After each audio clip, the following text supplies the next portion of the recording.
Welcome to another episode of OG 55 Live. I got Jay, Sheer, Seymour, Duck, and Jared from Capture the Magic. Today, we are talking all about Netflix, Warner Brothers, Paramount. It's a lot. There is so much going on with this whole thing. It is absolutely crazy. Paramount might actually do this. We will see. We're going to talk about it. We're taking your comments, your questions up next on OG 55.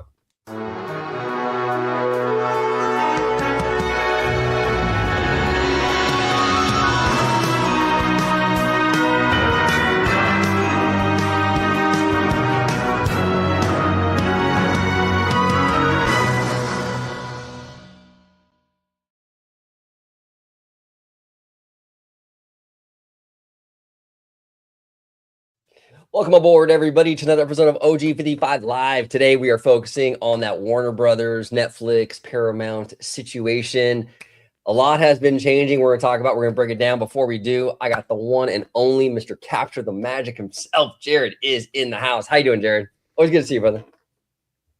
He's muted. I was muted. I didn't even hit the mute button. Thank you for having me. I'm happy to be here. This topic's interesting because it's got more twists and turns than a IndyCar track, I swear. Funny enough, it might end up kind of what I think months ago when this first started, I had an idea of like, it might go this route and it might be happening that way, but we'll see. But you can find me at Captain Magic here on YouTube. And then if you want some actual theme park, Universal Studios Orlando, Disney World information, you go to CTM Podcast with my wife and I. But yeah, I'm curious what Jay and Seymour also have to say about all this because it's interesting. I talked about this like a week ago, and I think it's already changed since then. So it's like a very ever-changing thing as you talk about it. Yeah, no, it's very fluid, and today I think was the deadline, right? They had a Paramount submitted their new offer, so supposedly. So we will see. But Jay Sheer, welcome back. It's always good to have you on the channel. How are you, sir? I'm doing well, and you're doing me a big favor because we're also live streaming to How Stories Work, and I needed to record my live stream today because I've been doing every single weekday a live stream. So this is perfect. It's like, oh yeah, let's talk about this. It's awesome. So thanks for having me on. It's an absolute pleasure, and it should be a really good discussion. I think the future of Hollywood is a very interesting topic, and so I think that as it relates to the marketplace and what's happening in the marketplace and all of the complexity of that, we'll get into it because it's a fascinating thing. Yeah, no, absolutely. And if they're watching on OG55 or Jared's channel, or if they come across this, where can they find How Stories Work? Yeah, if you're not watching on How Stories Work, you can go to my channel, How Stories Work with Jay Shear. I'm talking about filmmaking over there. I am a writer, director, producer, and I'll do scene breakdowns. I had a video on like what I thought of AI the other day. So yeah, you can find all that stuff over at How Stories Work with Jay Shear. There he is. And last but certainly not least, straight from the duck pond, Mr. Seymour Duck. How are you today, Seymour? Hello. I'm doing wonderful. And thank you for inviting me and nerd out with you guys for corporate talk again. Yeah, no, we love having Seymour on, and we especially love having Seymour on for the corporate stuff. This is right up your alley, Seymour, and I can't wait to hear what you have to say about it. But before we do, where can everybody find you on social media? Yeah, you can find me on X at Mr. Seymour Duck or here on Orange Grove 55 at the Duck Pond. There he is. All right, let's rock and roll. And we got a new subscriber all the way from Illinois. It's good to see you. And thank you for joining OG55. Appreciate you very, very much. Okay, so Deadline. This is from Deadline. Paramount sweetens the offer for Warner Brothers Discovery. Now, this is wild, Jared, because you have been saying, because I've been kind of ruling out Paramount. I'm like, there's no chance. I'm starting to think there might be, but we'll see. We'll talk about it. With Paramount and Warner Brothers Discovery's 7-day negotiating window expiring tonight, the David Ellison Company has sweetened its bid from $30 a share. Deadline has confirmed. The move, which has been expected, comes as Paramount attempts to pry Warner Brothers out of the arms of Netflix. The amount of the increase, which was first reported by Bloomberg, couldn't be ascertained.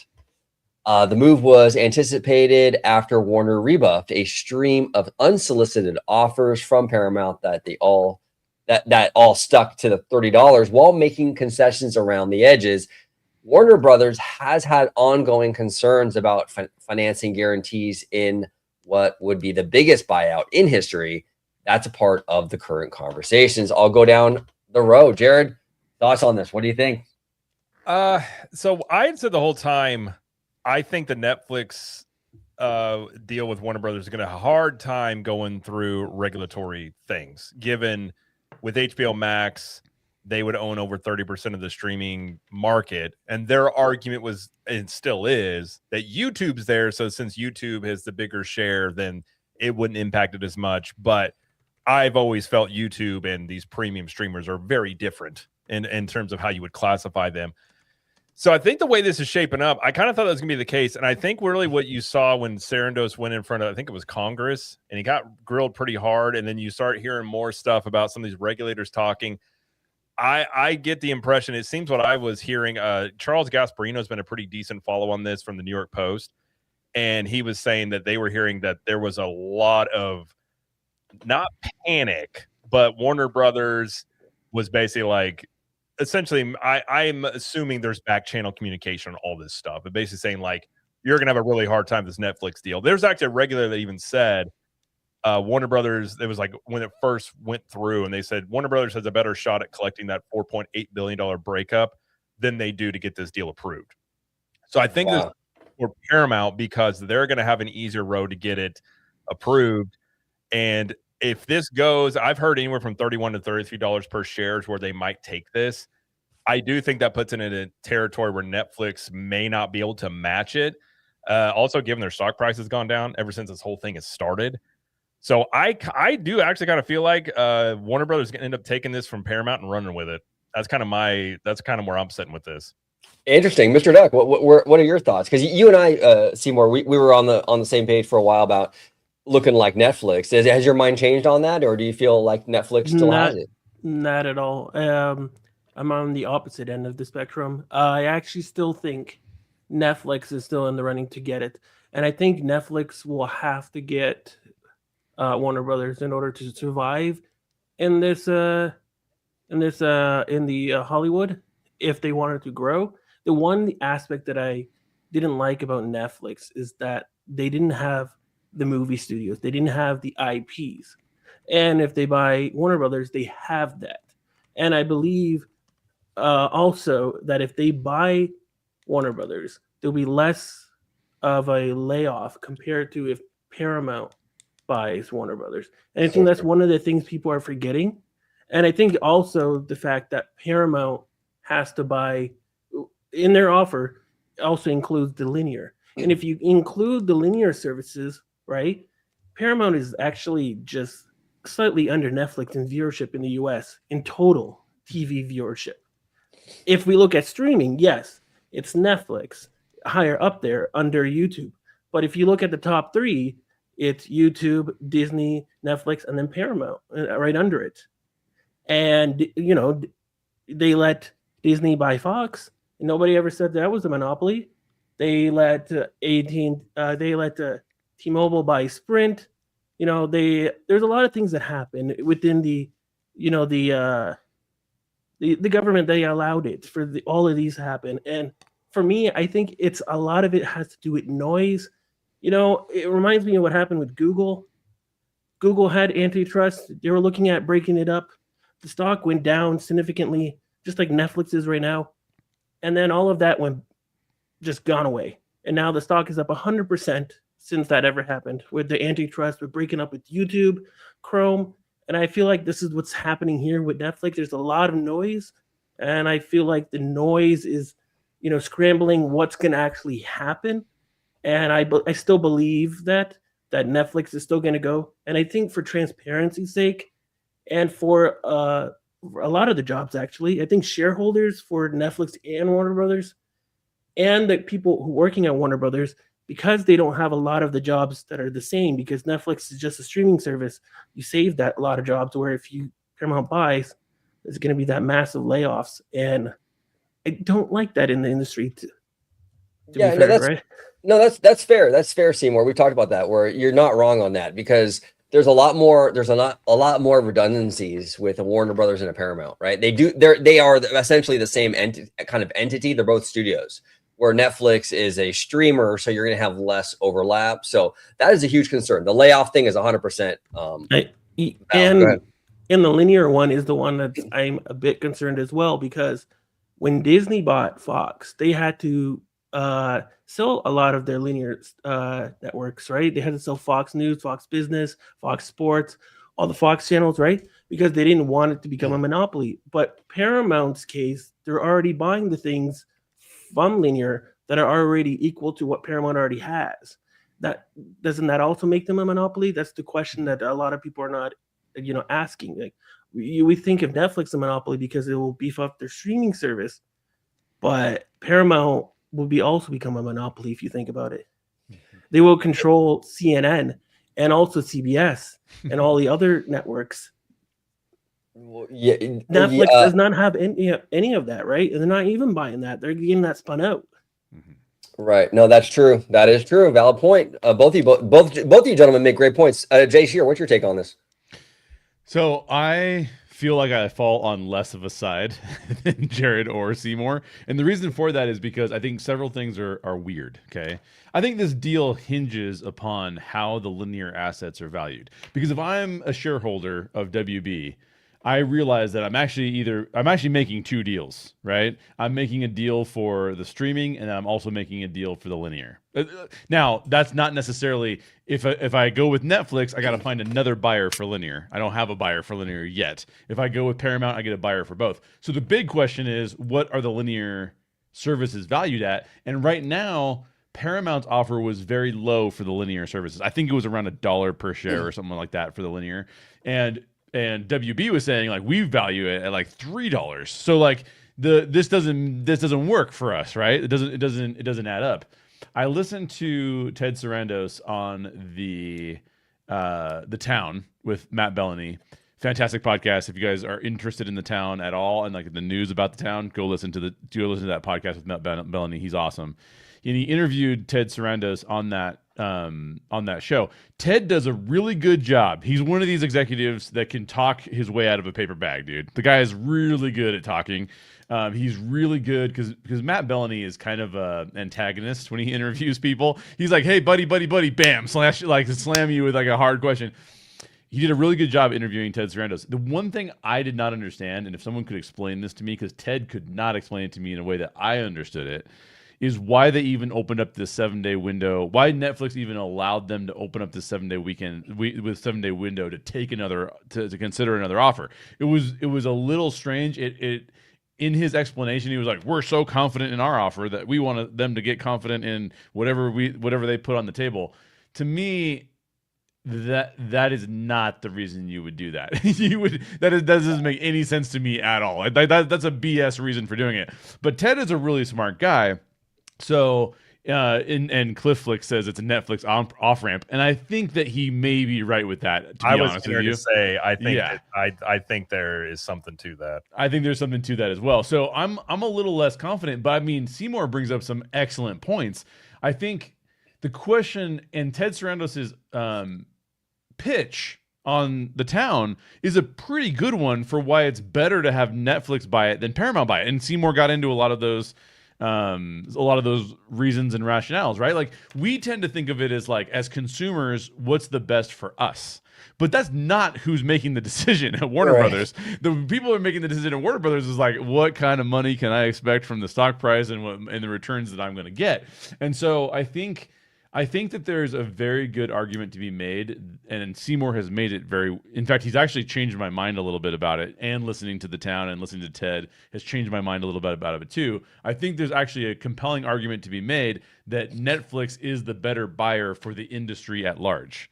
Now, let's be really honest here. The best result for the industry at large is we do not have any buyers at all, and all of these things exist as their own. But that's not going to happen. No. that is we off can't the have table. our cake and eat it as well. Right? Exactly. So in my mind, I think that because I used to be more in favor of Paramount buying it, and I've sort of shifted over to where I'm kind of in the middle, and I don't really know what's better. But I will say this: the Paramount offer, in order for it to look good, I think I agree with Seymour on regulation.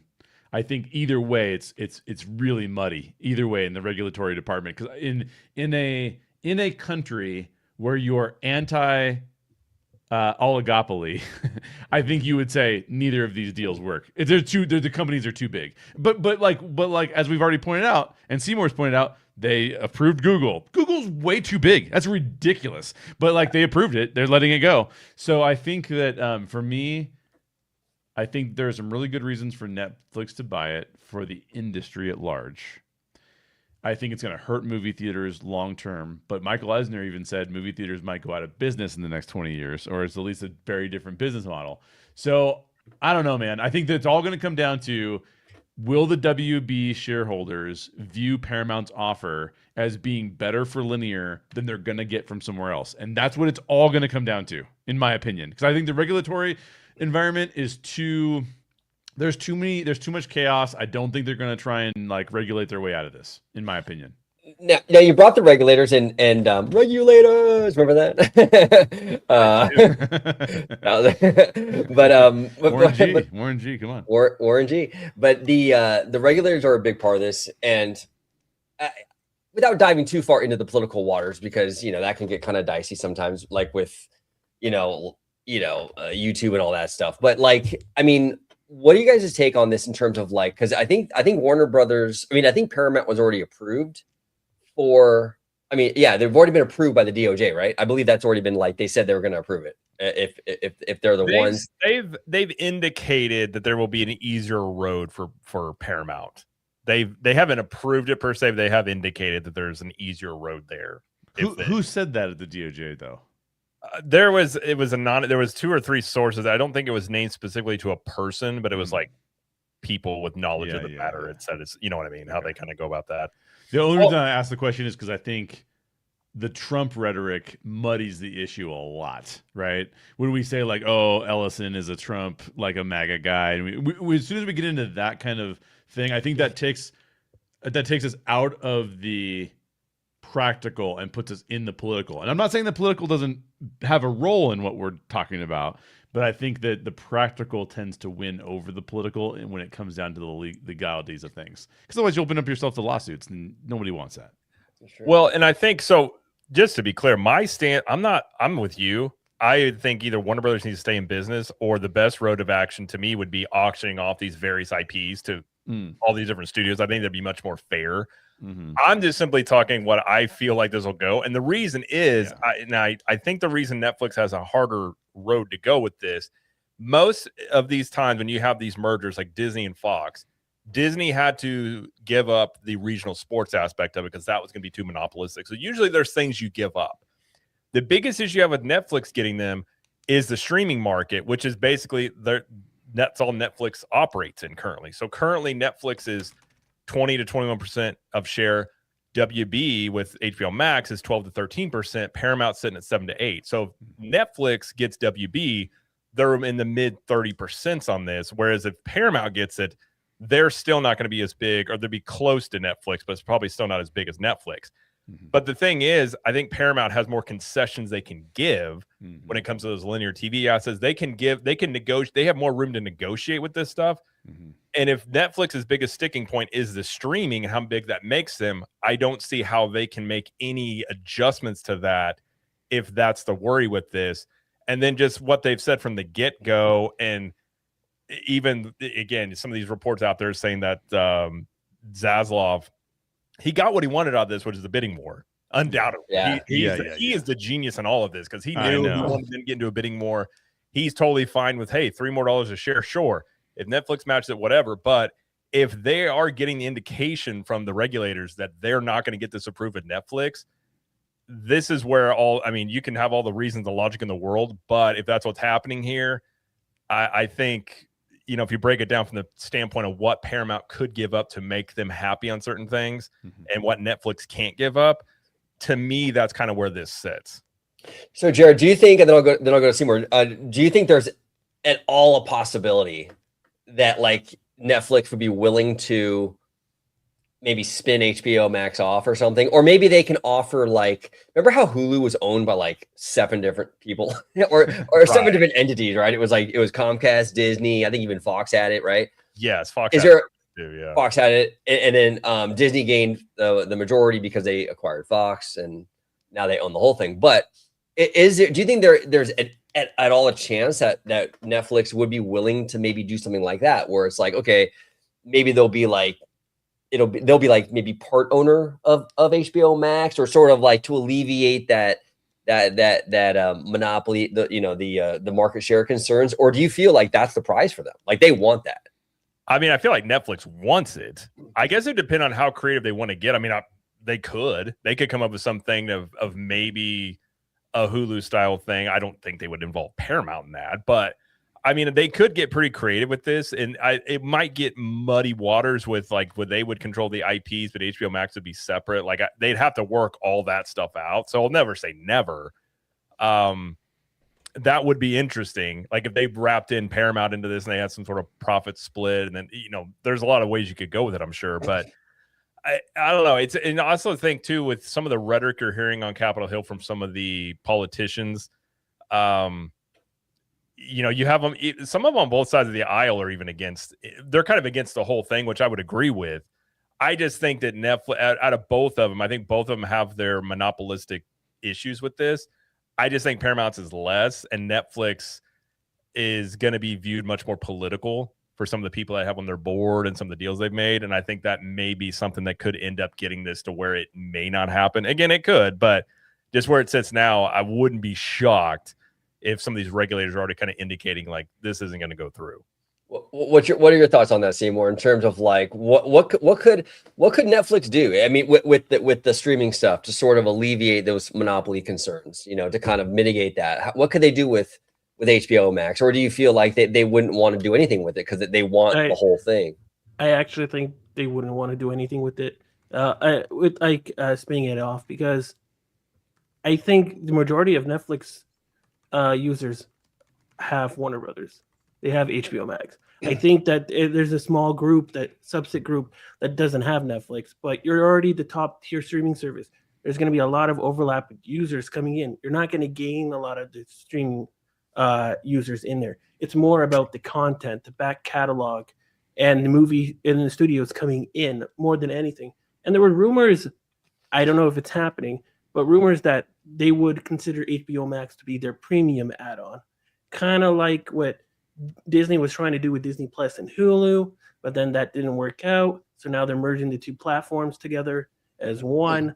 But apparently that was one of the rumors, that they were going to make HBO as a premium service. So if you wanted to see movies and a lot of the HBO content, then you would have it on there. But also that would muddy the waters with Netflix, because like, why are you paying such a high price? I don't know. There's a lot of logistics that needs to go around, but I don't see them spinning it off, because what do you get out of it if you're taking all the back catalog and the IPs?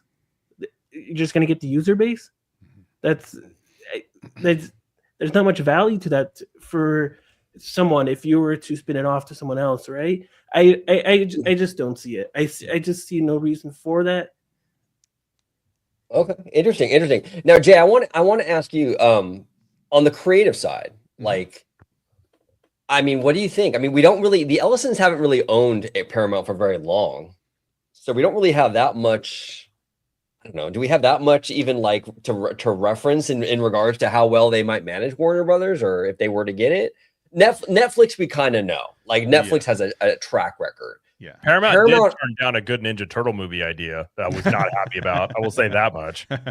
You know what I'm saying? Yeah, I mean, that's a big concern, right? Like, how are they going to? I love Warner Brothers. I love their library, so I am concerned about that. But go ahead. And sorry, I just want to say, Paramount did say they were going to release 30 movies in the movie theater if they got Warner Brothers, and I'm like, that's not happening.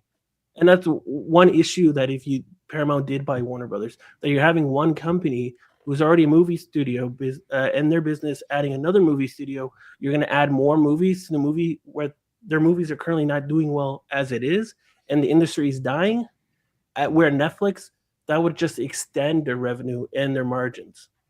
Yes, that's an interesting point that you bring up there, Seymour, because we all did a reaction video, right, not too long ago with the Michael Eisner stuff. And Eisner saying in 15, 20 years that theaters won't even be a thing anymore. Paramount's saying, hey, we're going to double and triple down on this. Mm-hmm. We're gonna drop like, what was it, like 40 movie or some crazy number? I forgot what the number was, but it's like 30 plus or something like that. 30 plus, yeah. And that kind of scares me, because a lot of the cash flow that they're doing to buy to buy a Warner Brothers is coming from shares from Oracle, right? So if Oracle goes down and they can't fund the movies anymore, they're gonna have to sell, and the stock goes down, everything collapse. I don't like that. Where Netflix is purely debt that they're taking out, and it's a much safer company to do that, and that's kind of the reason why they went with Netflix in the first place.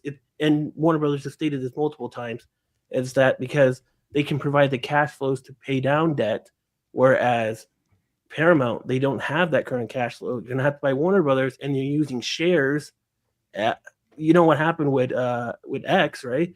Elon bought X with shares from Tesla. He had to keep selling those shares because they kept going down, and then X got bought out by XAI, and then XAI got bought out by SpaceX because they could not afford it. They're losing about over $1 billion a quarter now. And they can't afford it. So they just keep getting bought out by the companies that he owns. And I have a bad feeling that might happen with Paramount. And I don't want that to happen. With Netflix, I don't get that case. That's a great point, and that is a valid concern. So what say you, Jay? Okay, so couple things. I think one thing before we leave the regulatory conversation, I do think that the argument around for the regulatory environment is all in the definition of what an entertainment company is and what it entails. Because the question is, how does YouTube play into this whole mix, right? And how does, because YouTube is a giant company as well. So the question is kind of like, and we see Netflix moving towards a more YouTube-ish type model because they've added podcasts to Netflix. I don't know if anybody's seen that, but if you log into your Netflix now, you can see, oh, there's a podcast I can listen to. On the creative side is really weird because we are in such an era of chaos and disruption that it is almost impossible to predict how it's all going to shake out. By the way, thanks, Jose at Theme Park Philosophy, because we need 100 movies. If you fund mine, I'm in, dude. Let's sell it to Jose. Let's do it. And big shout to Jose, by the way. We love Jose. I mean, everybody check out Theme Park Philosophy on YouTube. Does amazing work. Yes, absolutely. 100%. Really smart guy. Here's the problem, right? So let me break down a little bit, and I apologize for going on for too long, but I like to talk about the history of Hollywood a little bit to showcase kind of why it's so chaotic now. Because when Hollywood was, back in the day when Warner Brothers came out and when Paramount came out as a company, they were operating in like corporate structures where you would like have employees. You'd have your stars would be employees, right? And technically, they're still employees under SAG contracts, but that's like more so a negotiation from the union standpoint than it is a functional thing. What I mean by that is you would have directors and actors that would be in all of your movies because they'd be employees. Oh, hey, we have Billy Wilder working on another movie. Like throw Humphrey Bogart into that movie because he's part of our staff, right? We want him to work that way. So they operated in a way that you'd think of a very corporate structure. And then over the course of time, that broke down into where it is almost more like you're pulling teams of people, and each movie is its own corporation. In fact, a lot of times they are. They're LLCs a lot of times. That when you invest in a movie, when an investor or a studio invests in a movie, it's formed an LLC around it. That changed the way the marketplace was doing things. But then streaming came along, and streaming said, well, this is a whole new business model. You pay us a monthly fee, and we just release content periodically for you. It's not like we're going to put it in theaters and make a bunch of money in theaters and then make a bunch of money on DVDs and then make a bunch of money on home video sales as well. And then rentals, there's a rental market. So the marketplace has gone through this rampant, chaotic change. As a creative person working in the industry, the ideal, you want two things, and both things are not really available to you right now. You want as many people to see your movie as possible, right? And you also want to get paid consistently. And those two things are not compatible with one another because in the streaming services environment, Netflix is your biggest distributor of all time. But if the algorithm doesn't hit, your movie doesn't get seen, right? And that's a lot. And if you're like on Apple Plus, that is like your ability of getting movies seen is much lower than it is if you're on Netflix. It just is, just based on the number of subscribers that are being out there. And because theatrical has become less and less important, it's becoming very difficult as a creative to determine, how do I want to navigate the marketplace? Do I want theatrical releases, or do I want streaming releases? And I think that is, I think that either way, if you choose Paramount or if you choose Netflix, over the next 20 years, there's going to be a lot more creatives who are only getting streaming services releases. It just is what it's going to be. I think the budgets for movies are going to go down. You're going to get streaming releases. And even if you do get a theatrical release, you're not going to get these $400 million budgets unless you are a proven name that has a proven track record. It's just too expensive to make movies in that category. Now AI will bring that cost down. So we'll see how that shakes out. So I think that from a creative standpoint, I think the real damage is in what is my distribution deal going to look like, and am I going to even get a deal with the studios at all? Those are the two things that creatives are kind of more worried about. I think it's advantageous to people who are in the independent filmmaking market, because I think independent filmmaking is going to be at a lower budget where you can actually, like even why is K-pop Demon Hunters being so profoundly enjoyed by Netflix? Because they got a crazy awesome deal on it, right? So like the more streaming services can get a great deal on something, and the more it can perform, and the more you can create more content for them, okay, that's cool. But I think that it's really difficult for us creatives because we're seeing lots of chaos, and we don't see means and ways of achieving what we want to achieve in the marketplace. And that's where you can debate all day long about whether or not Netflix should win or Paramount should win from a creative standpoint. But the reality is none of us know. And that's just what it's going to be. It's just going to be what it is. Yeah, no, that's a great point. It's a huge question mark. We don't know. You don't know until they get in there. I mean, look, even back with Disney, right? When they really rolled the dice when it came to Eisner and Frank Wells. No one knew how that was going to work out. They brought in an outsider, from Paramount and from WB, and that could have went horrible, and it didn't. Thank God it didn't, but it could have. And same thing here. Paramount might get this thing, and it might be a new day for Warner Brothers. It might be the next golden era for Warner Brothers. You never know. Yeah. Same with Netflix. We just don't know. So it is. You're right, Jay. It is a scary time right now, I think, for creatives, because we do have that streaming stuff. We do have, and we're still reeling from all that. Like Hollywood's still trying to figure all that out. Correct. And now we got this AI thing, which is like the big, elephant in the room on top of the other elephant in the room, which is streaming. So, and one more point to make about that I think is really important is that, and I think producer Patrick, who I follow on Instagram, he's a really great follow on Instagram, so check him out. He was saying we are in a time of contraction. When the streaming services were valued primarily based off their stock price, and it was like, who gives a shit about profitability? That when that was true, they were spending money like crazy, because growth and subscriber growth was the order of the day. They all tended to hit a plateau in their subscriber growth that made investors go, wait a minute, I got into this because the stock price was low and the stock price was going up. But that's not happening anymore because subscriber growth isn't happening anymore. So now what's happening? Okay, well, now what's happening is I'm looking at profitability and going like, well, you better be profitable. That's more important to me than subscriber growth right now. So what that did was it took all of the streaming services went, oh, wait a minute. If we're focused on profitability, I can't change revenue much because I'm reaching the capacity of my growth. I can't grow anymore. I can't get more subscribers paying me $15 a month. So what am I going to do instead? I'm going to focus on profitability, which means what? I can't control the revenue side of the equation anymore. I've grown as fast as I can grow. That means I have to control the expenses side of the equation now. And now what I'm going to do is I'm going to spend less money making movies for streaming. So that is meaning that Netflix is saying we need to contract the market and not spend as much money on movies coming out. And that has been a real hit to creatives, and navigating your way through that marketplace is very, very, very difficult. Well, so I don't envy any creative people out there, because I think it's a big challenge to live under this existential crisis of what is the marketplace actually going to look like. Well said. And actually, Kiki and Luca's comment kind of dovetails into what you were just talking about with the expense, right? He's saying, I read the reason why Netflix wants WB so bad is because they want the IP in the future. Netflix and other companies can use AI to make these movies for a fraction of the cost. That's interesting. That's interesting. Go ahead, well, Jared. Even what success means in the future is going to look way different than what it was in the past. Right. Like whatever this new, like let's say all this evens itself out, and that's where you still have profitability in streaming. It's going to look way different. And here to I had a super chat here on my side from Daniel Alpine 499. Thank you very much. He said, I'm crying now because I don't want movie theaters to go extinct. And that's the thing about this.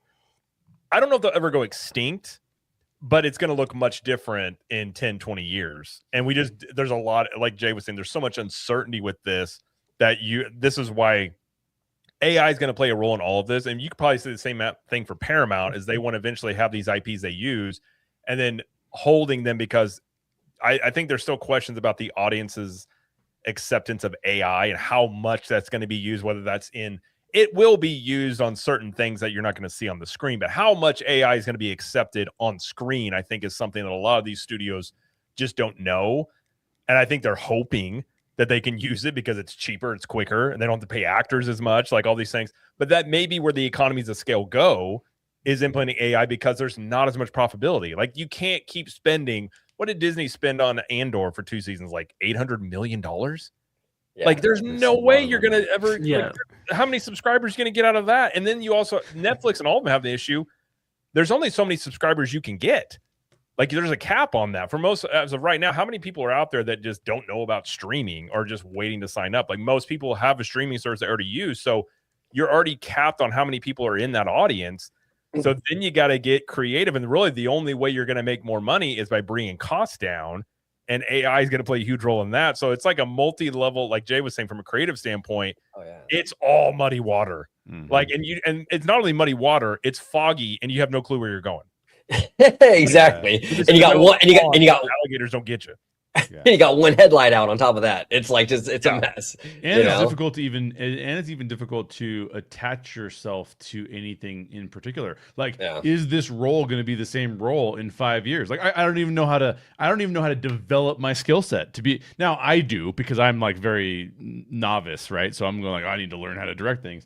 But at least on that side, I'm more of an expert on the writing side. But yeah, so it's really, really scary. It's not very fun to be in the creative seat. Now, I did want to address the theater comment and the theaters going away. I think there will always be a place in the market for shared experiences around cinema. I think the question, though, is that my first...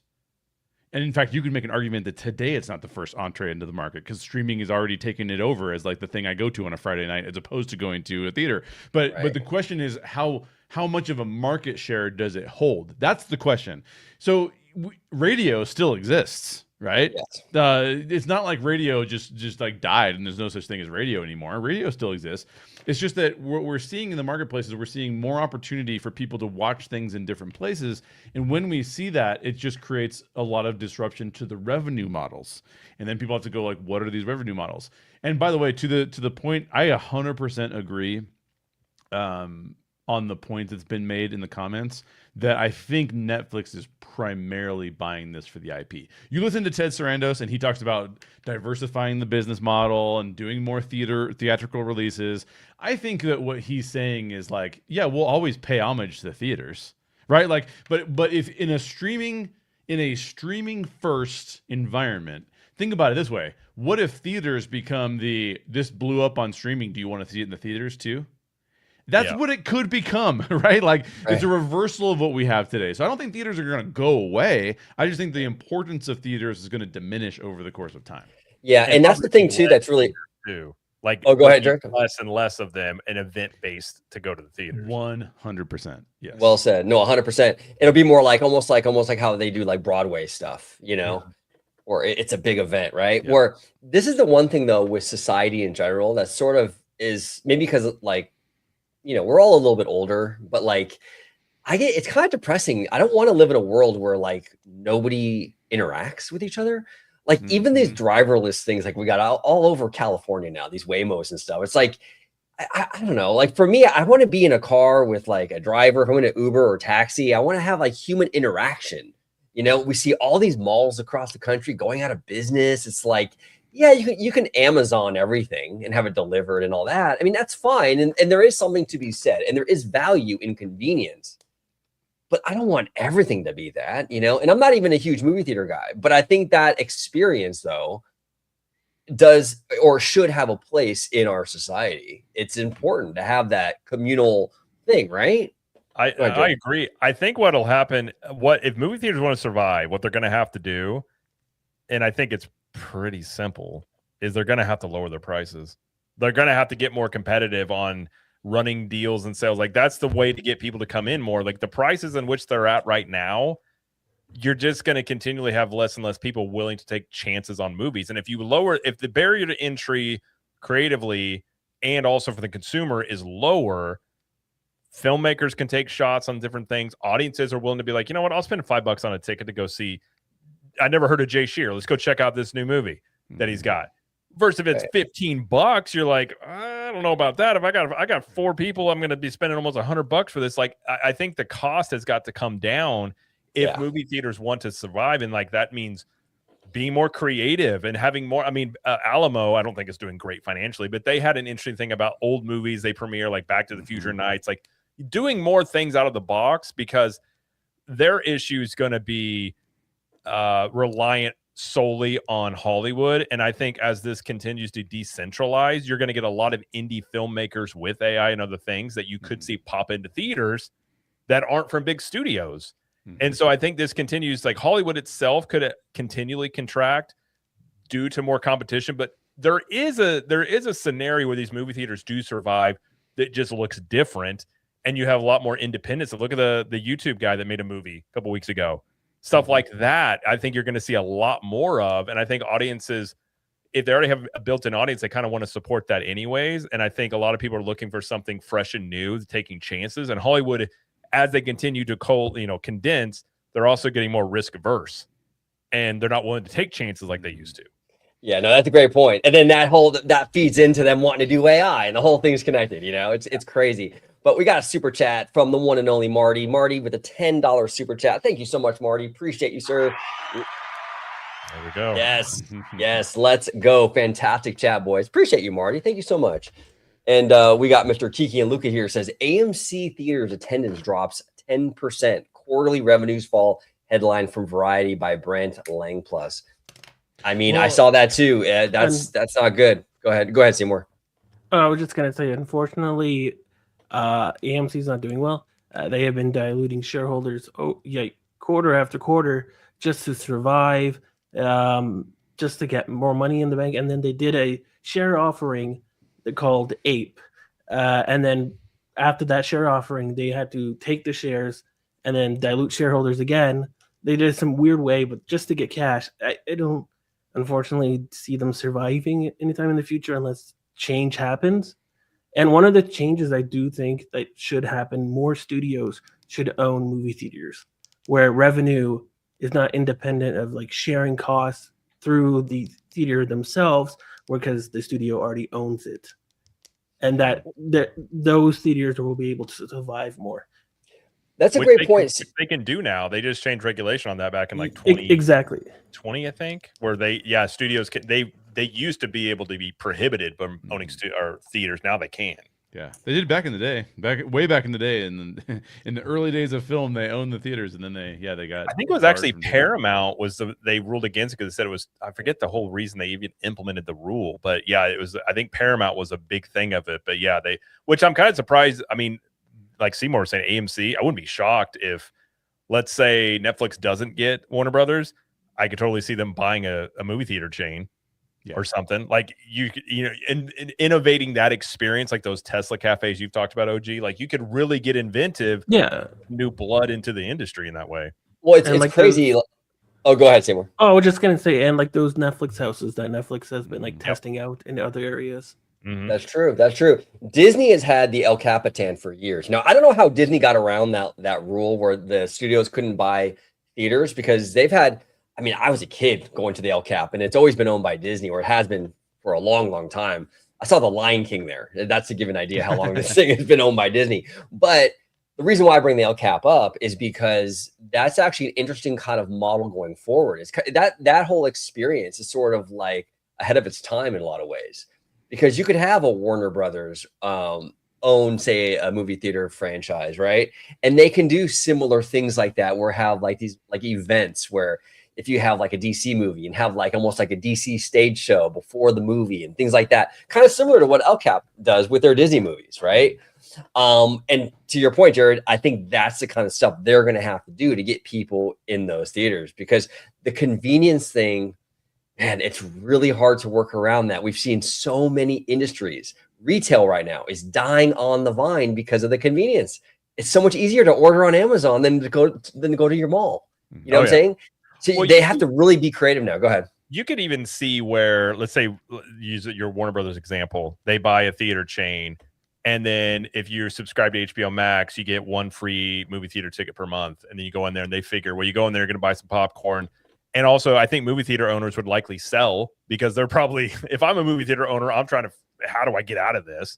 And if somebody comes in and wants to buy your theater chain up for whatever it is, I'm not going to be surprised if that's the next stage of consolidation, is these studios buying up like an AMC or Regal or some of these other theater chains to then make it part of their product offering in many ways, aligning it with streaming, and kind of streaming and movie theaters kind of become almost the same thing eventually, with perks and, you know, different things like that. Yeah, no, well said. And go ahead, Zimmer or Jay. Sorry, I was just gonna say, I think for me, it's not about movies being too expensive or too inexpensive. It's about businesses, industries that aren't thriving are industries where the competitive marketplace is everyone's competing around the same thing. Let me give you an example. It used to be that you could compete around like, we are the premium theater and have premium elements to our theater. Nowadays, everyone's competing off the same things. We have reclining seats, we have IMAX, we have, like, it's all, the competition is the same. I think that Jared is 100% true that more theaters need to be, and some commenters said this too, theaters need to lower their prices. For a certain segment of the marketplace, I agree 100%. You want to get those people in.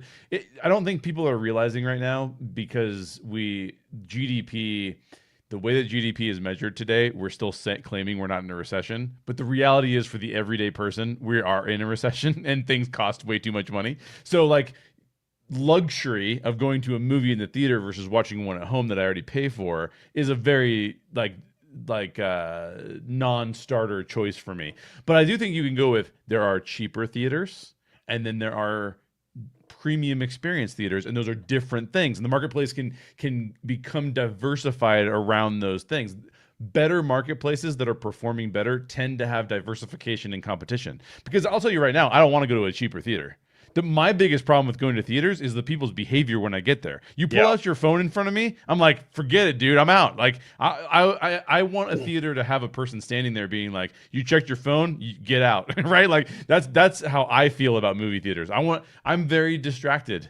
Blame it on, the ADHD or something, but I'm too distracted by you checking your phone. It takes me out of the movie. Why would I do that? I'd rather watch it at home, because at least if I'm checking my own phone, at least that's on me, right? So I think that, like, we need diversification in the theater going experience. We need cheaper theaters, and we need, because if I want to go see Jay Shear's independent film, yeah, Jared is 100% right. I'm not going to pay $25 for that, right? But if I'm going to go see the latest, when the Odyssey comes out, Christopher Nolan's new movie, I'm going to go see it on IMAX, on the biggest thing, exactly. So I think that we need more diversification in the marketplace. It's just like the airline marketplace, right? The airline market, everybody's giving you the same stupid experience, and they all suck. It's a race to be like the bus line in the sky, almost. It's a race to the bottom in many ways. Correct. And they have the same problem, because they have been heavily subsidized by the government, because their business models are not actually profitable. Yep. So it's the same problem. I think that we need to get back to a more sophisticated marketplace, and it's a bad time to do it because of the fact that wages have not increased as much as inflation has increased everything. So yeah. No, well said. Now, Kiki and Luca here gifted an OG55 membership. Thank you so much, Kiki and Luca. I appreciate you as always, sir. Go ahead, Seymour. You actually mentioned in the chat, Seymour, about Alamo Draft House. I think you were responding to Mr. Theme Park Philosophy. If you have any thoughts on that. Oh yeah, they bought the movie theater company. No, is that that's where you go, right? I remember you saying that you go to these ones where you can sit down and have a drink, or no? Well, technically the Canadian version of it, yes. But yeah, I go to Cineplex, where I go to VIP, where it's 18 plus only, no kids out at all, and I plan on going to again for the Super Mario movie. So no kids at all when they see that movie, only adults where they can drink easily and have their food. It's big comfy couch or recliner, that heated seats. You know, it's the winter now, so that's perfect. And yeah, I'm gonna go see it next month. No, April. Well, yeah, April. VIP, and it's nice because I get good food. I get good drinks. Last time I got a Long Island iced tea, but like in a fishbowl, and it's like that's good enough for me just for the whole movie. Yeah. I would love to see a tipsy Seymour. I would be curious how Seymour is when he's a little tipsy. I bet Seymour. I bet you're fun. I bet you're fun when you have a little. You seem like a fun Seymour guy. just starts quoting stock prices when he's drunk. I love it. I will come up there because that sounds like an awesome experience. I will fly up to Montreal. We'll go to the theater together. But yeah, that's the only way I would experience a movie. I haven't seen a regular movie like just in the movie theater with popcorn and those old seats. Nope. It's all big recliners that I can put my feet up. Right. I don't even do the 3D anymore. Just a good drinks, good food, and just relax. And that's what I'm going to do with the Super Mario Brothers Galaxy movie. Which looks like a great movie, by the way. I'm excited for that too. I am excited. Funny. I love it. But, I was going to say I had a super chat on my side. Daniel Alpine for a $9.99. Thank you, Daniel, very much. Said, movie theaters is the one regular event I have in life. I'm not into concerts or sports. It's not good enough that it would be for events because it's not regular enough. I mean, for instance, my wife and I have I don't know whatever you call it. Like you pay monthly and you get tickets and you can they can build up. I think we have like 7 free tickets that we can use because like there's been nothing we really want to go see other than Mario. We're going to go see Mario with the kids undoubtedly. But like that kind of shows you even there, like what's happened with this is, and like when you have smaller kids too, like getting to the movie theater is not as easy. As they get older, it gets a little bit better. But that's kind of the issue you have there too is like, it's just, there's not I blame like the theaters.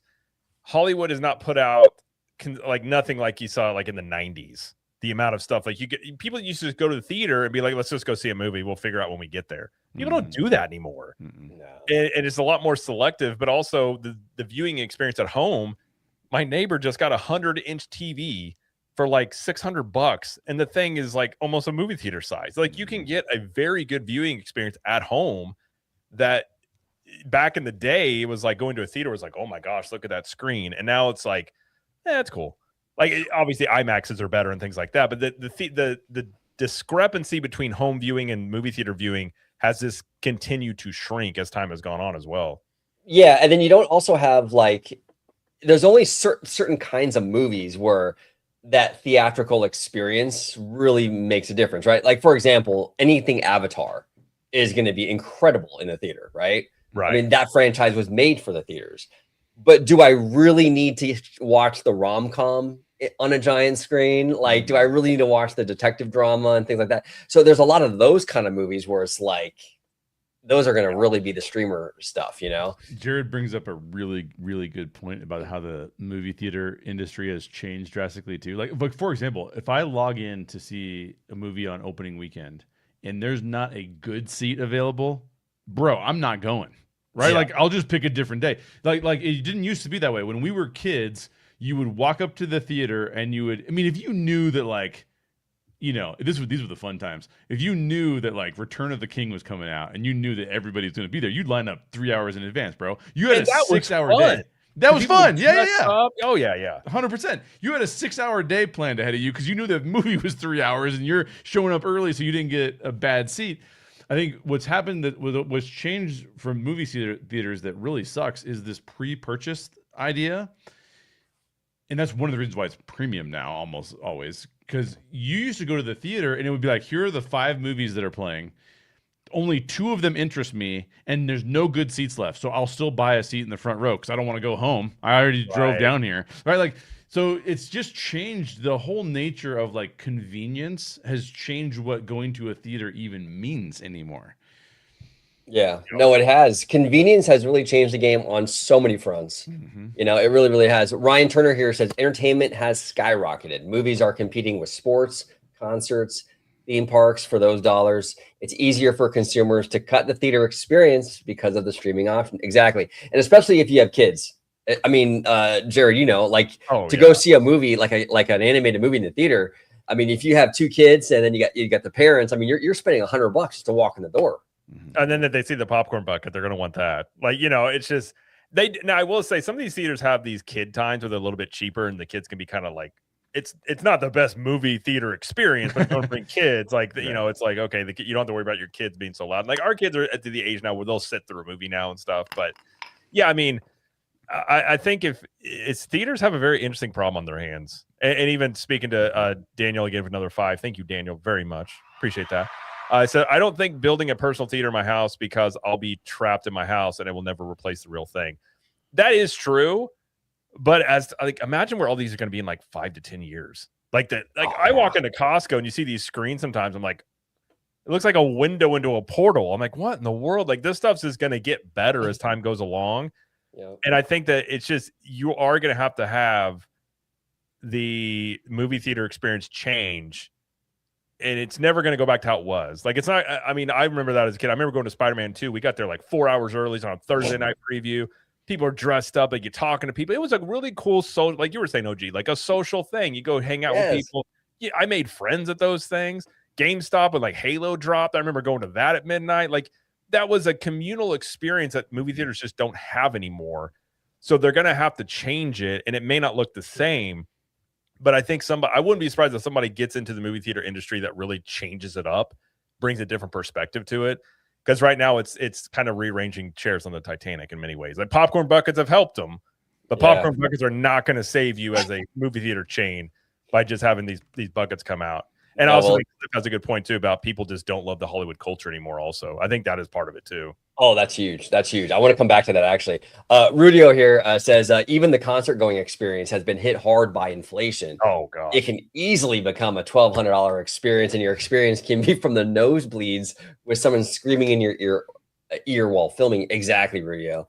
You know, he's right. Prices are bad for food. Good Lord, man! Sporting events and concerts is wild how expensive that stuff gets.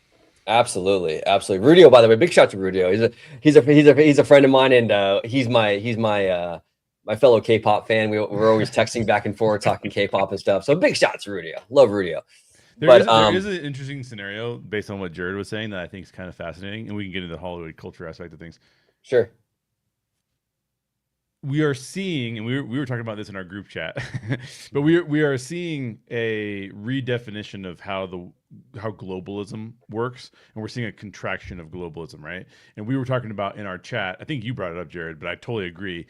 It's very obvious that the U.S. is moving back towards more of a Monroe Doctrine approach. And just for anybody listening, the basic thing when I say Monroe Doctrine, don't have your eyes glaze over, because all it means is that the U.S. is very focused on making the Americas, all the way up from Canada all the way down to South America, more stabilized and feeling like this is our marketplace and we don't go global as often, is what the Monroe Doctrine basically means.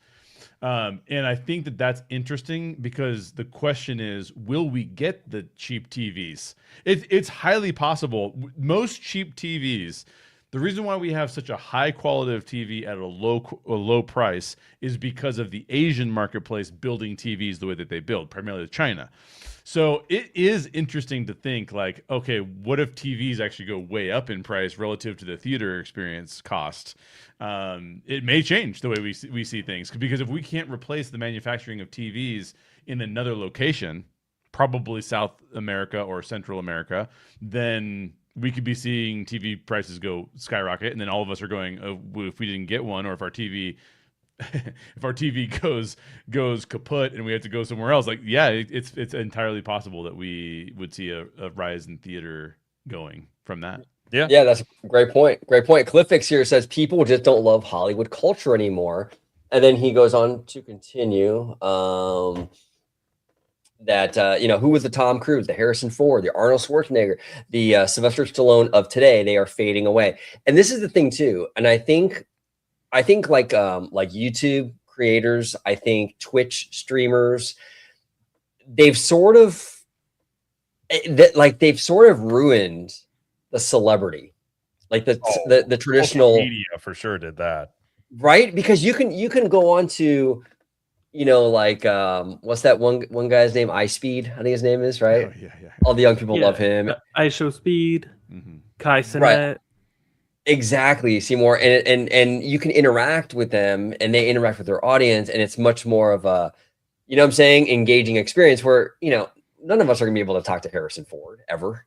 So it just it there's just something to be said about having that like community, and you can like with these content creators, you don't get that with old Hollywood, and it's just different, and it feels way more polished and just more less approachable and what have you, right? So I think that's a big part of it. But Jared, what are your thoughts on why are people falling out of Hollywood? That's my theory, but maybe I'm off base. I don't know. I think it's because they started talking way more on social media, and you realize.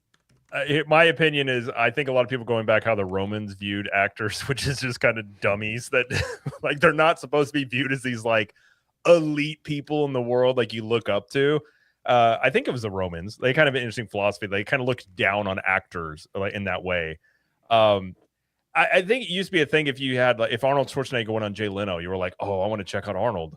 Like what's he doing? They got a new movie, and you just don't have that anymore because there's just social media has made communication much more accessible and open. And then, I mean, honestly, I don't know if I would be shocked if any celebrity ever swayed anybody politically one way or the other. And it's like, just if you have a movie coming out, talk about your movie. Like it doesn't have to be this whole thing, but the more they start talking, I think a lot of people, it splits an audience.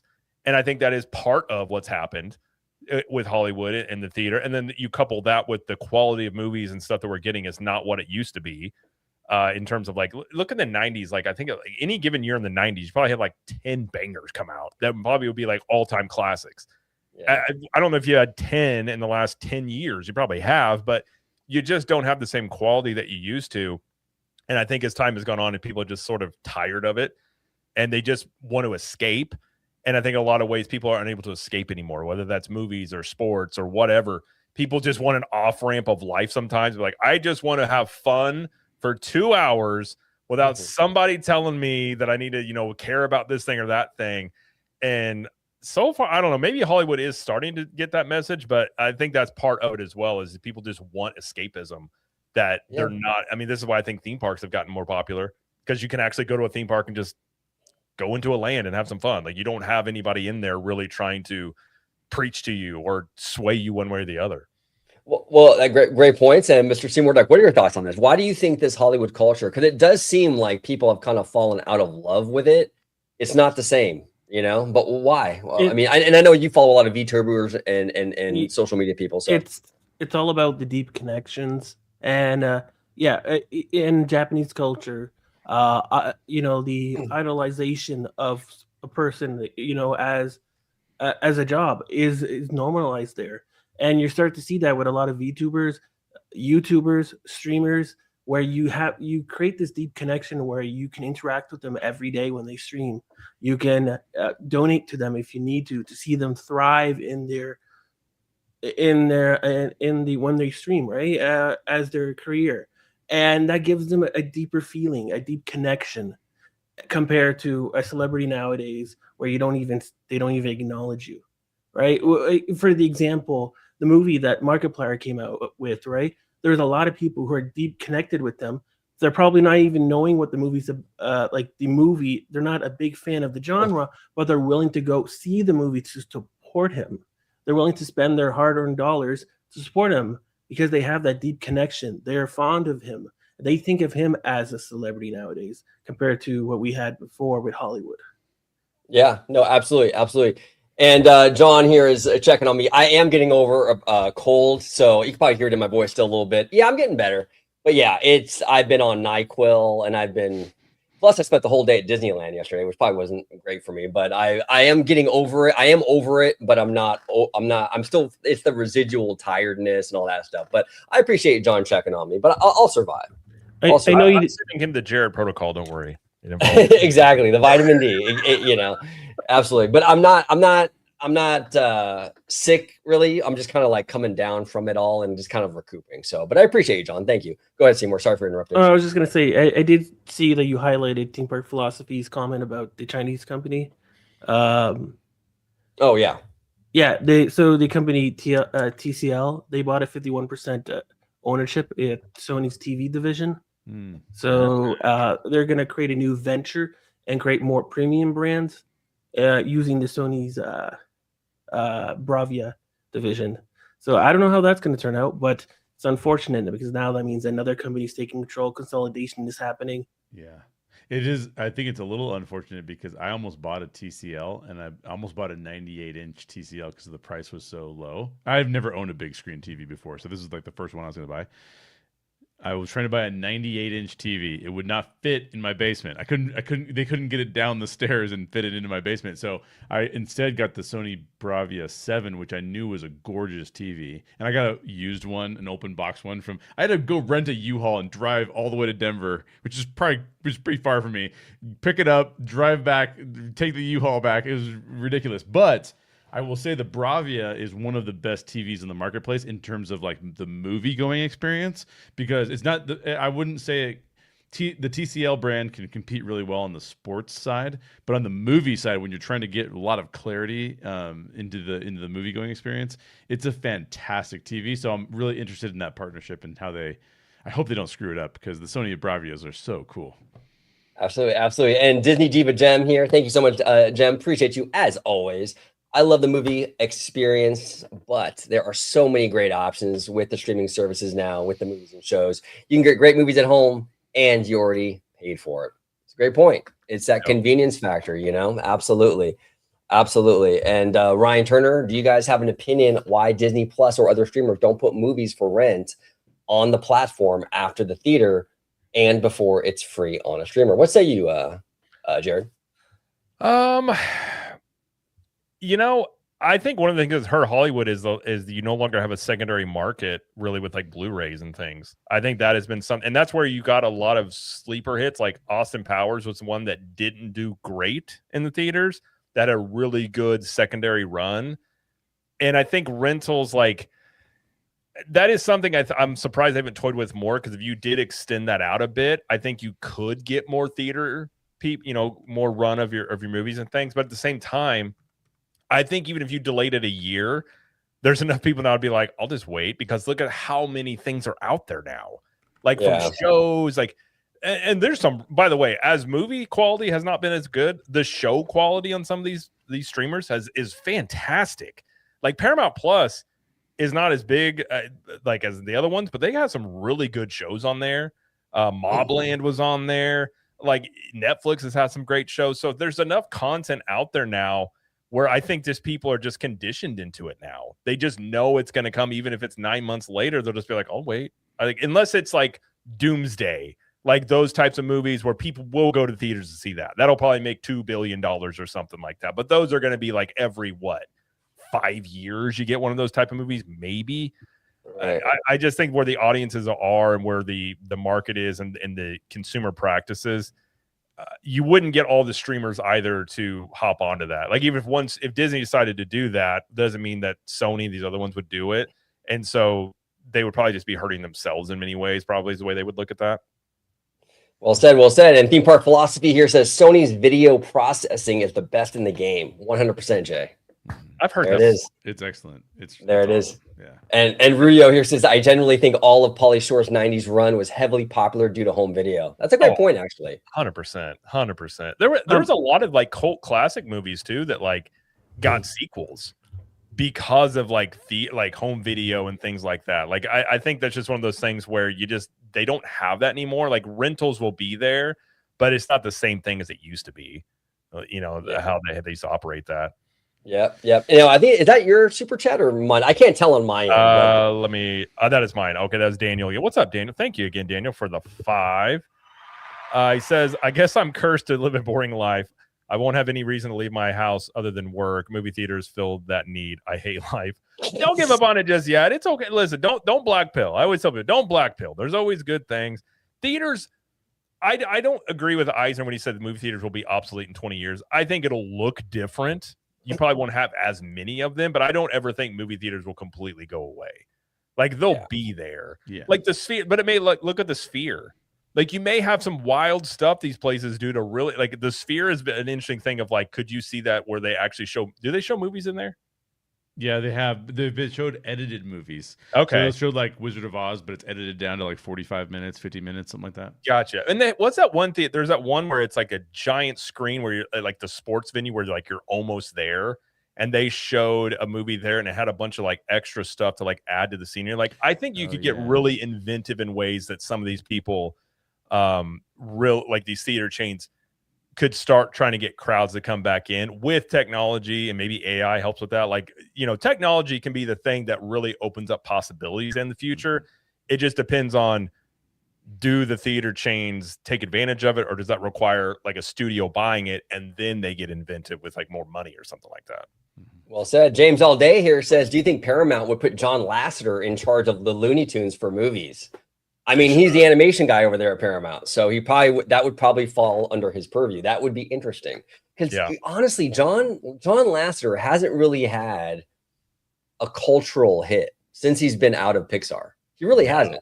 I mean, I can't even. I mean, half the movies, the animated movies he's done, I have to really think about it. What was that one with the cat? I think it was called Luck, right? Yeah, there was Luck. Yeah, none of them hit though. Like anywhere near what Pixar in its heyday. Yeah, he needs a win. And hey, these are big IPs like Looney Tunes and stuff. I mean, that would be, that would be great. If you can go back to comment about renting on the platform. I just had a few comments on that. Do you remember who said that one? Yeah, Ryan Turner. Oh, Ryan Turner. Okay. This one. Right? Yes. Okay. Yeah, I just have two comments. One is that I actually have a thesis on Netflix where if the movie theater business is dying significantly, that they would use HBO Max as a platform to release movies as well alongside with the movie theaters. I think going forward, Disney Plus, if I'm not mistaken, did this during COVID, and Bob Chapek at one point suggested that might be the future of the streaming. I think it was called Premier Access, and I think you could rent like Jungle Cruise and one movie from Marvel that came out as well. I forget what it was called. You could rent movies there, and it was like $30, and it was not bad. It was actually pretty successful for Disney, and I actually think that. Yeah, I actually think that in the future, I think these platforms will adopt that. If the movie theater business dies down so much that they need to generate revenue from the movies that are being released, and they're not getting a significant amount, I think they're going to pull a lot of these movies out of the, iTunes and whatnot, and put it, renting straight to their platform instead. Because with Apple, if you put it in iTunes, they have to give a cut. If you put it onto their streaming platform, they get 100%. Yeah. Well said. Theme park philosophy between the Naked Gun 2025 and Scary Movie 6. I'm hoping for a resurgence in the slapstick genre because Lord knows we need it. No, 100%. We all need a laugh. You know what I'm saying? We all need a laugh. 100%. Dude, there's so many things you can poke fun of in society now. I enjoy, like, it's just, I love those types of movies. Like Hot Shots Part 2. I still love that movie. Like the part where he's like, oh, I can't walk. They tied my shoelaces together. It's like, those bastards. Like, it's just goofy, dumb stuff like that. It's just fun. Like, it doesn't have to mean anything. It just be silly. Yeah, exactly. Just have fun with it. Disney Diva Gem here says, when the theaters were closed and you can bring the $20 release at home, that was the most affordable option. Something like that, again, would affect theaters. Yeah. There you go. And now, I don't know the answer to this. I thought Skydance and Paramount are kind of like Disney and Pixar, where they're two technically different studios, but like Lasseter runs both. Now, I could be mistaken, but I'll look up real quick. Yeah, check it out. But that's what I thought. Okay, they're separate but connected. Skydance Animation is owned by Skydance Media. Paramount Global does not own Skydance Animation. So they're separate companies, but they have a distribution and partnerships. So Skydance Animation has that exclusive distribution deal with Paramount. Okay. Interesting. All right. Interesting. Well, I'm very curious how that whole John Lasseter thing is going to kind of shake out if he has control over WB. Yeah. That's going to be a huge, huge thing. Now, I do have a couple super chats from the one and only Mr. Matt Humer. So I'm going to go ahead and read. He's got a two-parter here, all the way from the UK, €10 for part 1. Can't wait to be back on the show in the next week or two to propose my hand-drawn Disney adaptation of the 1960s puppet series Thunderbirds. The WB situation, in my humble opinion, truly is David Zaslav's fault. He sunk the stock price too much and almost killed animation while squandering Harry Potter and Wizarding World, and Paramount Global is just generally a shady enterprise. Yeah, I don't think that Zazzy has done a great job with Warner Brothers either. I mean, well, I'm a big animation guy though, and I think that's been the weakest part for Zaslav. I think he's really fumbled the animation. But what do you think, Jay, in terms of like how Zaslav has so far kind of handled WB? Let's face it, Zaslav is not. He's not even really playing a game with the creatives. He's really just out for shareholder wealth, to be honest. Right. So I think Matthew is correct from a fan standpoint. But if you're a shareholder of WB and you want to maximize shareholder revenue, I think you're the biggest fan of David Zaslav of anybody. And this is where the conflict between business and creative will always be this. Sometimes creative is winning, sometimes business is winning. It's unfortunately one of those things we have to live with. One of the best track record wise. Okay, so when you hear me say this is not a value statement. This is a observation of the market statement. One of the best film production companies that existed was Miramax, and that was run by a total dirtbag, right? Like so I think that we won as an audience creatively when Harvey Weinstein, the Weinstein Company, was producing movies. They produced some bangers, right? We wouldn't have Tarantino without Miramax. The problem is that guy's not a cool guy, right? Like he's a jerk. So now Zaslav is the opposite of that in terms of we're not getting great creative stuff. What we're getting instead is like this unfortunate business equation. The four of us, would we rather be talking about the awesome movies we saw or whether or not Zazzy was going to make a bunch of money? Like we'd be rather talking about the other thing, right? So unfortunately, I think the winners and losers are often viewed through the context of, well, did it win for me or did it lose for me? And I think as an audience, we're all losing. That's 100% right. Matthew's right in that. But you can't say Zaslav is one of the worst executives because he's making money for his shareholders. So it's like, it depends on which bucket you fall into. And really. that's also why they brought him in too, was kind of what's going on right now. That's the whole reason Zaslav was brought in. So 100%. And Remy D right here, Zaslav was brought in to raise the price for the sale. Yeah. And he even said initially, like whenever they start those bids, it was reported like what has played out is exactly what he wanted, which was just a bidding war that drove it up. And he from that end, he played it masterfully, knowing that you had two buyers that wanted it and let him bid. Yeah. If I'm not mistaken, I believe it was reported back years ago when the Warner Brothers merged with Discovery, when they spun off with AT&T, that this type of deal would happen. Yep. Sooner or later. AT&T would get the benefits from all of that because they still own a lot of shares in Warner Brothers Discovery. Now, Ryan Turner here says the lack of comedies hitting theaters is tragic. Great theater experience with 400 people reacting to the movie. Yeah. No, I love comedies, man. I love them. I absolutely love them. I could sit and watch. One of my favorite comedians of all time is Cat Williams. I could watch this man all day long. I love that man. He is amazing. Who's your favorite comedian, Jared? Do you have one? You know, all time. Yeah, I mean Richard Pryor, Robin Williams of all time. Modern guys, Shane Gillis is really funny. Chappelle, Cat Williams' older stuff I think is funnier, but he's still funny. Bill Burr's old stuff was gold. I used to love Bill Burr just ranting on things. I'd be like, I feel the same way. But yeah, I mean, I one of the things I do love is stand-up comedy. I think it's Brian. You know what's fun? Brian Callen is a really good stand-up comic. He's not as big as some of them, but he's really good. Yeah, no, absolutely. What about you, Seymour? Who do you like in the comedy field? Norm Macdonald. Oh, Okay. Norm. So good. Okay. He's Uh, Canadian, I so forgot about Norm. Yeah, Norm's good. He's also Canadian. There you go.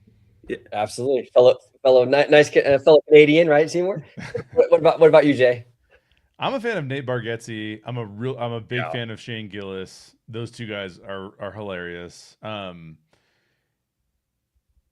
trying to think. I did like Chappelle's earlier stuff. I mean, the Chappelle show is one of the best shows ever. I think man. that Killing him- Him Softly is one of the best stand-ups ever. yeah, the more recent stuff, I'm not as interested in. I'm not as interested in any of the political commentary like deal, right? Agreed, And I'm also not as interested in Same this. I'm not interested in this like this bro-ish comedy that can sometimes. I know Shane like sometimes leans that way, but if you really listen to him, he's not bro-ish. But when you get like the Burt Kreischers and the like, that doesn't appeal to me. It's like that's just not Yeah. funny. I don't But think that's funny. yeah, but yeah, I think I'm trying to think of anybody else that has. I actually am really interested in some of the younger comedians that have come out too, but their names are slipping my mind at this point in time. I forgot. Nate Bargatze's a good one. He's Yeah. genuinely just a funny. He seems like a really good dude. Also, Yeah, You know, Dave Chappelle. Speaking to him, is not only is he funny, but he is probably one of the best storytellers. oh yeah, Oh yeah. I mean, he's brilliant. You know, absolutely brilliant. James All Day here says my favorite comedians are Eddie Murphy, Adam Sandler, and Andrew Dice Clay. Nice. I used to have the Adam Sandler comedy albums back in the day when he would have those skits. Oh, Yeah. those were so funny when I was in 8th grade. I thought they were the best thing ever. Love it. I love it. I love it. I love it. And Rogue here says comedy died when people with people getting offended. Yes, that's a thing.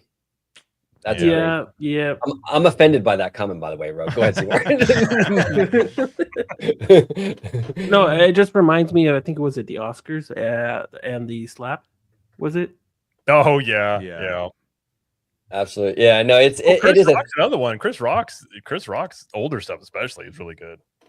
well, you know, it's like back in the day, right? Like we used to have shows on Fox. Remember the Sunday night shows where we had like In Living Color Oh yeah. and Married with Children? I mean, stuff like that would never happen today. I mean, that stuff was It's getting to the point where it could happen again, but you had a stretch there definitely the last 10 years where like they were not going to do stuff like that, undoubtedly. But you probably see a lot of this stuff on YouTube now, to be quite honest, not on network television. yeah, but there are some that like slip through the cracks. Like Family Guy is outrageous.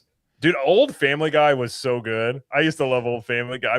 I made a joke to my wife the other day, the episode with James Woods when he takes over Peter's life and he just, a piece of candy. I don't know why. It's always stuck in my head about just picking up a piece of candy and following him around.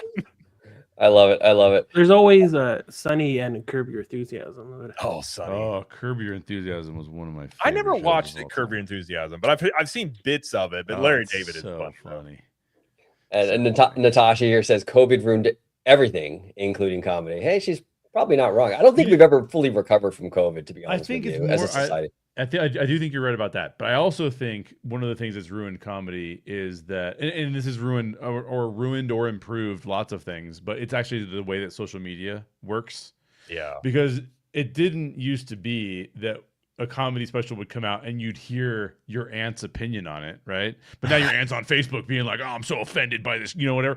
And so I think part of it is like the feedback loop is now different, and the feedback loop kind of sucks. And so I just, not into that. Well, you also have the clips. Clips get taken out of context or something, and narrative gets Yes. built around it. People read headlines; they don't actually watch the thing, and you're just like, okay, like it goes both ways. Like people do it for everything, and I hate it.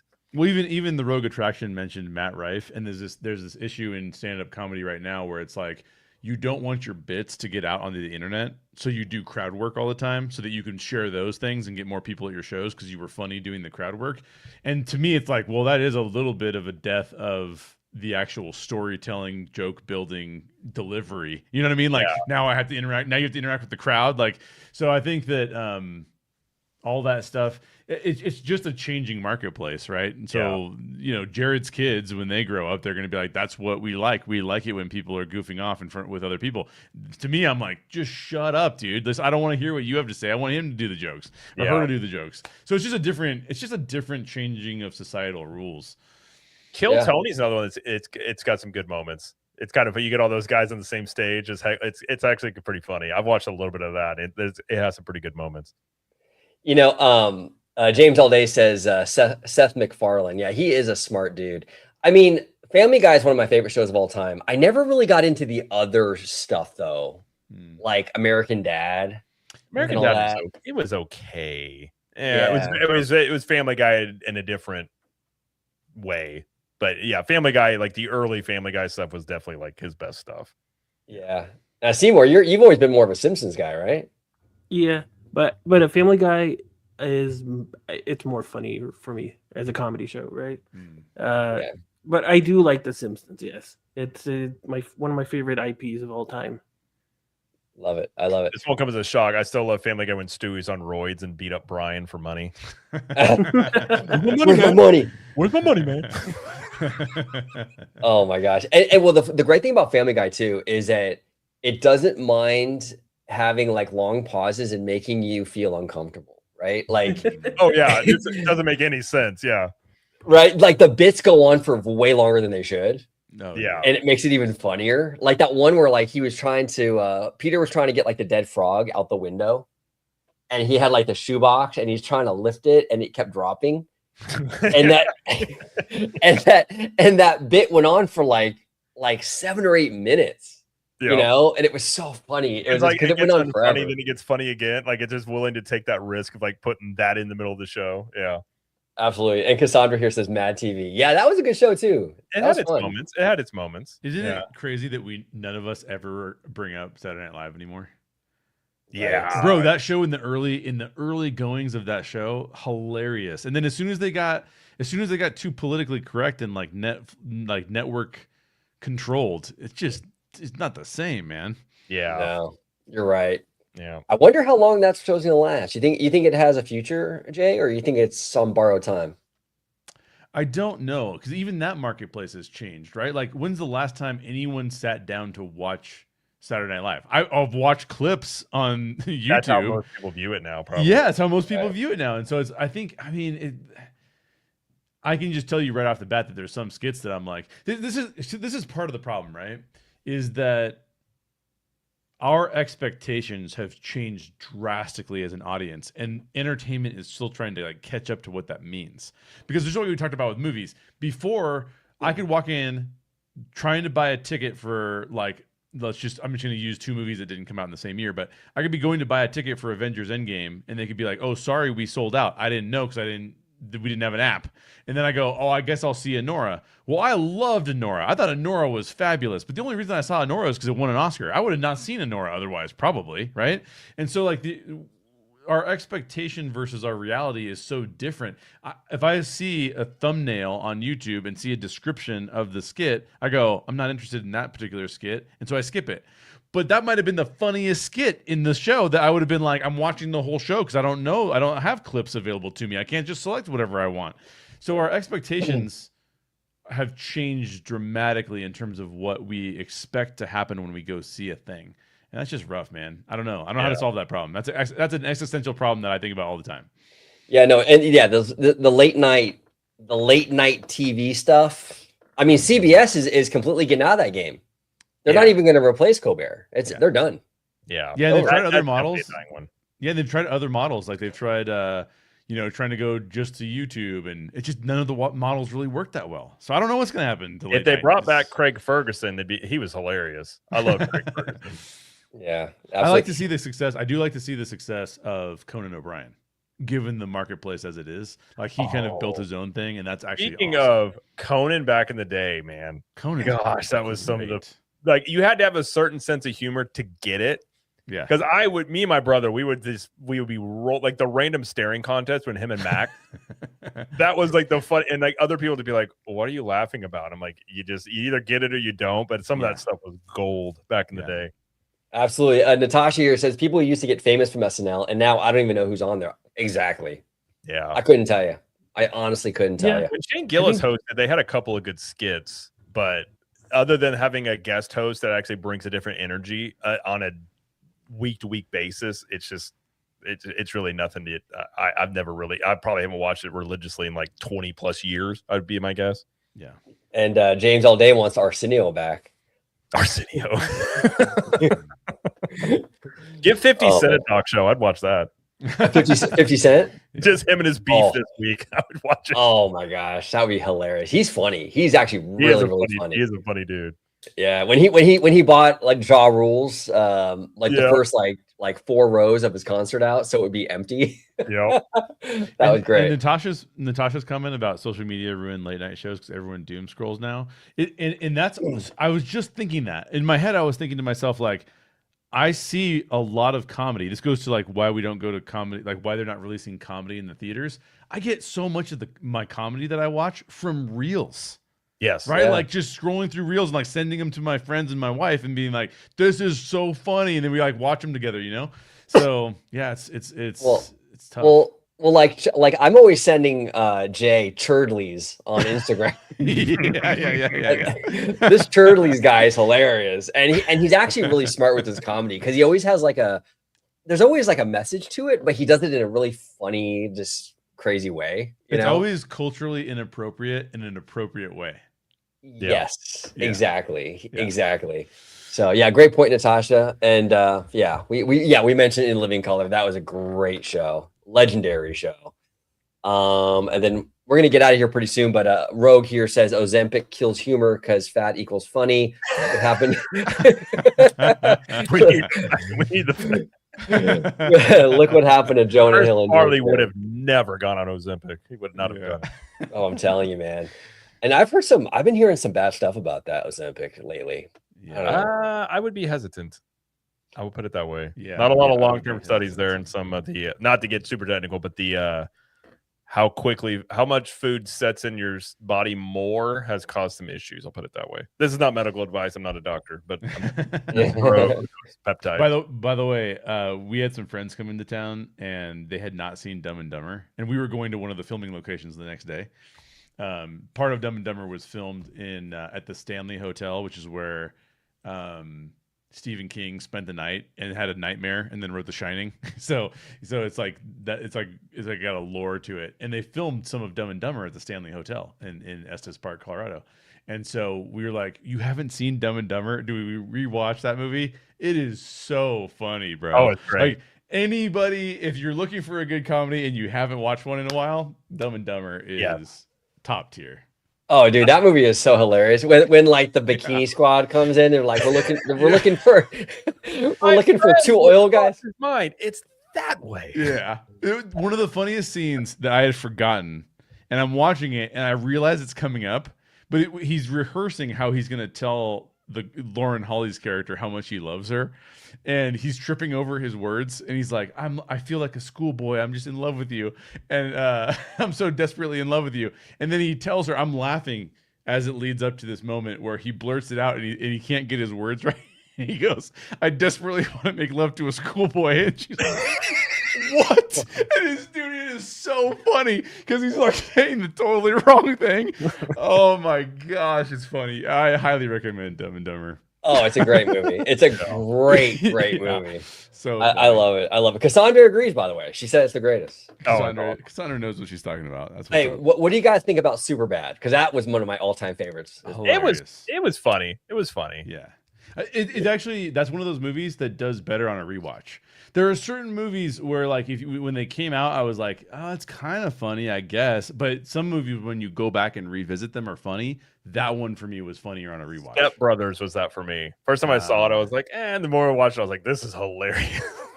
The worst comedy experience I've ever had, and then we can talk about this as a whole different type of entertainment. But I was watching Anchorman on a plane, right? Oh, My yeah. brothers are rolling. They're in like the row ahead of me. They're rolling. They're like, this is the funniest thing ever. I'm sitting next to this older gentleman who turns to me and goes, oh, that movie sucked. It was not funny at all. I'm like, what, dude? You just totally ruined it for me because now if I laugh at anything, you're going to think I'm a weirdo. Oh, that's So, hilarious. Don't see movies on planes. That's the Kick worst. that guy off a plane. I know exactly. You're done, sir.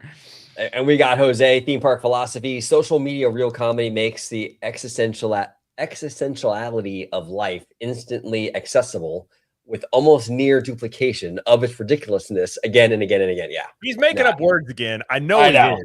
I know. Yeah. He's keeping me on my toes. He's Potentiality is not a word. I didn't say that right. It's not a word. I'm gonna go on that hill right now. I think this is why you watch Theme Park Philosophy, by the way, because of this kind of comment right here. Yeah. Absolutely. I Everybody, would've make sure known you that check out. Jose if you didn't have the name up there. I'd have been like, oh, that was Jose. Yeah. Oh, yeah. Oh, totally. Yeah, you can hear it in his cadence. No, 100%. 100%. We got one more comment, then we're going to get out of here. Medea is funny too. Okay, it's okay. And, There you go. and James all day said Rush Hour is hilarious, and I totally agree with that. Rush Hour is hilarious. And the Yeah, fourth no. one's coming out apparently. That's right. Yeah. Even though Chris Tucker was on Epstein's Oh, plane too often, guess he still gets the Interesting. redemption arc. yeah. We'll see. That whole thing is that whole thing. I mean, it seems like there's way more people on that list than there. You know what I'm saying? In your It's like comedy show, the Epstein Island. it is crazy, absolutely That's- crazy. Yeah. And it sucks too because a Don't get me lot of these started, people. dude. It'll be a year. It'll be another hour of this podcast. Well, and that's the thing. Yeah. It's like, and that's the thing. That's the thing too, because it's like there's people like Jay-Z's on there, right?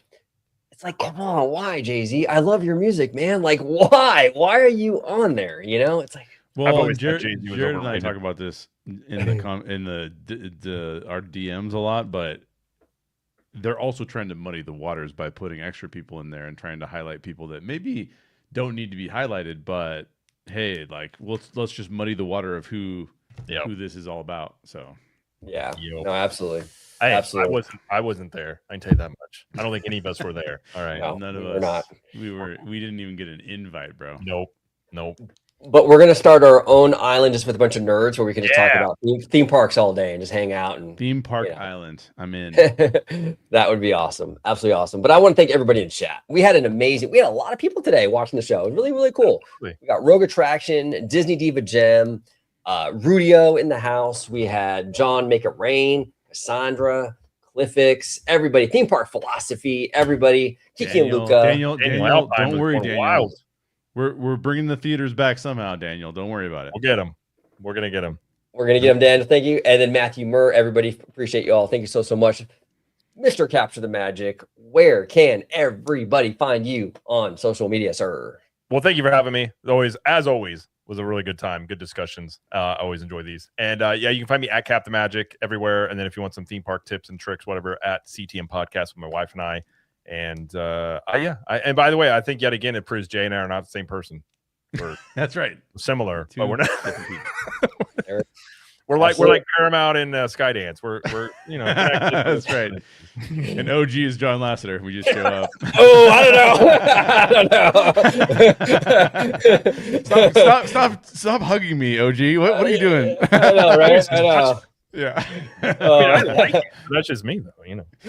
Oh my gosh, I actually met him once at No way. at DCA. This is years before all his drama. This is like in 2008 or 9. It was in the Blue Sky Cellar over there, and he was in there, and I took a picture with him and stuff. He was nice, but he didn't hug me though. He didn't hug me. Maybe I wasn't his type. I don't know. But Jay, where can everybody find you on social media, my friend? Yeah, everybody can find me at How Stories Work with Jay Shear here on YouTube. Check me out there. I'm going to try to do daily lives for all weekdays. And so I'm always trying to break down a scene, talk about something that's happening in Hollywood. I had an AI video that came out the other day where I talked about AI and how I thought it was going to affect people. So yeah, check me out. How Stories Work with Jay Shear. Talking about lots of stuff over there, film related. Yep, check it out. I watch Jay's live shows all the time. Great commentary as always. And you do it every weekday, right? So far, this is my, what is it? 11th day doing it straight in a row. So yeah. There we go. And Mr. Seymour, all the way from the Duck Pond. If you can let everybody home know where they can find you on social media, sir. Yeah, you can find me on X at Mr. Seymour Duck, where lately I've been talking about a Japanese company called Genta Inc., where it's an entertainment holding company that's been acquiring a bunch of arcade centers all over the world. And you can also find me here on Orange Grove 55 at the Duck Pond. There he is, the Duck Pond. Duck Pond's a great show. Speaking of late night talk shows. The Duck Pond kind of has that vibe, but we'll talk about corporate.